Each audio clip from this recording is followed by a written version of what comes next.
Assalamualaikum warahmatullahi wabarakatuh. Perkenalkan, kami dari kelompok 3 kelas 9 Aljabar akan membahas tentang masa Orde Baru tahun 1966 sampai 1998. Apa itu Orde Baru? Orde Baru adalah sebutan bagi masa pemerintahan Presiden Soeharto di Indonesia. Lahirnya Orde Baru diawali dengan dikeluarkannya Surat Perintah 11 Maret 1966. Masa Orde Baru berlangsung dari tahun 1966 sampai tahun 1998. Dalam jangka waktu tersebut, pembangunan nasional berkembang pesat. Contoh perkembangan tersebut yaitu perkembangan politik, perkembangan ekonomi, perkembangan pendidikan, perkembangan sosial, dan perkembangan budaya. Berikut merupakan penjelasan tentang perkembangan berikut yaitu perkembangan politik di masa Orde Baru 1966 dan 1998 dibagi menjadi 5 bagian. 1. Super Semar. Pada tanggal 12 Januari 1966, pelajar, mahasiswa, dan masyarakat mengajukan 3 tuntutan rakyat dari Tura. Bubarkan PKI, bersihkan Kabinet Dwi Kora dari unsur-unsur gerakan 30 September, guna memulihkan keamanan negara pada tanggal 11 Maret 1996. Presiden Soekarno mengeluarkan surat perintah kepada Letjen Soeharto untuk mengambil segala tindakan yang dianggap perlu dalam rangka memulihkan keamanan dan kewibawaan pemerintah. 2. Penataan stabilitas politik. Pada tanggal 12 Maret 1967, Sidang Istimewa MPRS menetapkan Letjen Soeharto sebagai pejabat presiden. Kemudian pada tanggal 27 Maret 1968, MPRS mengukuhkannya sebagai presiden penuh. Pada tanggal 11 Agustus 1966, ditandatangani Persetujuan Pemulihan Hubungan Indonesia dan Malaysia di Jakarta. Persetujuan ini ditandatangani oleh Adam Malik dari Indonesia dan Tun Abdul Razak dari Malaysia kembali menjadi anggota PBB. Pada tanggal 28 September 1966, Indonesia kembali menjadi anggota Perserikatan Bangsa-Bangsa atau yang biasa disebut PBB. Ada juga penyederhanaan partai politik. Keempat, pemilihan umum. Selama masa Orde Baru, pemerintah berhasil melaksanakan 6 kali pemilihan umum, yaitu tahun 1971, 1977, 1982, 1987, 1992, dan 1997. Dalam setiap pemilu yang diselenggarakan selama masa pemerintahan Orde Baru, Golkar selalu memperoleh mayoritas suara dan memenangkan pemilu.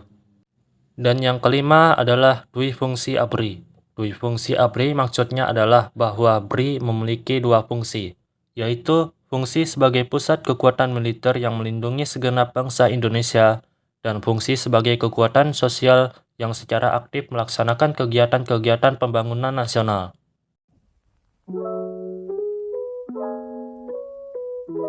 Perkembangan ekonomi di masa Orde Baru. Di awal pemerintahan Soeharto menjabat, ia dihadapkan oleh masalah yang cukup sulit di bidang ekonomi, yaitu hiperinflasi hingga 650%, utang luar negeri, melonjaknya harga kebutuhan pokok, kerusakan sarana dan prasarana, rendahnya pendapatan per kapita penduduk Indonesia, hanya mencapai $70 Amerika Serikat. Untuk mengatasi permasalahan ekonomi di Indonesia pada masa Orde Baru, pemerintah pun mengeluarkan beberapa kebijakan atau program untuk menanggulanginya, yaitu program jangka pendek, stabilitas, menyusun APBN berimbang pinjaman luar negeri, rehabilitasi, menjamin keamanan para investor asing. Program jangka pendek ini diambil dengan pertimbangan apabila inflasi dapat dikendalikan, sehingga stabilitas ekonomi juga tercapai serta kegiatan ekonomi dapat pulih sehingga produksi meningkat. Perkembangan pendidikan di masa Orde Baru. Pada masa Orde Baru, memunculkan sebuah konsepsi pendidikan yang dikenal dengan sekolah pembangunan. Konsepsi ini diajukan oleh Masyuri Saleh selaku Menteri Pendidikan dan Kebudayaan. Pokok-pokok penting kebijakan pada bidang pendidikan di masa Orde Baru diantaranya diarahkan untuk menciptakan kesempatan belajar yang lebih luas dan diimbangi dengan peningkatan mutu pendidikan. Pendidikan tinggi diarahkan pada sasaran pembinaan mahasiswa yang mampu menjawab tantangan modernisasi, Oleh karena itu, dikembangkanlah sistem pendidikan yang berhubungan dengan pengembangan kesempatan dan kualifikasi bagi jenis-jenis lapangan kerja yang diperlukan oleh pembangunan nasional. Dalam konsepsi sekolah pembangunan, para siswa dikenalkan kepada jenis-jenis dan lapangan serta lingkungan kerja. Hal ini dimaksudkan agar mereka dapat melihat kemungkinan untuk memberikan jasa melalui karyanya. Dalam rangka memberikan kesempatan belajar yang lebih luas, pemerintah Orde Baru melaksanakan program-program berikut. 1. Instruksi Presiden. 2. Program pemberantasan buta huruf yang dimulai pada tanggal 16 Agustus 1978. 3. Program wajib belajar yang dimulai pada tanggal 2 Mei 1984. Dan keempat, program gerakan orang tua asuh. Pemerintah Orde Baru berhasil mewujudkan stabilitas politik dan menciptakan suasana aman bagi masyarakat Indonesia. Perkembangan ekonomi pun berjalan dengan baik dan hasilnya dapat terlihat dengan nyata. Dua hal ini menjadi faktor pendorong keberhasilan pemerintah Orde Baru dalam melaksanakan perbaikan kesejahteraan rakyat. Keberhasilan tersebut dapat dilihat dari penurunan angka kemiskinan, penurunan angka kematian bayi, dan peningkatan partisipasi pendidikan dasar.